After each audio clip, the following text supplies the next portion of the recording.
person you are trying to call is currently busy. The person you are trying to call is currently busy. जगण्याची आशा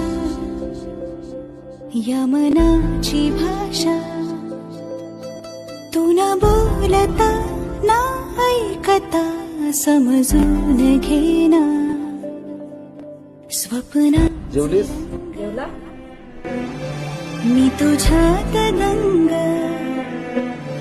पुरी बाकी काय तुझी साथ संग असताना आकाशी चंद्र चांदण्या तोडून मी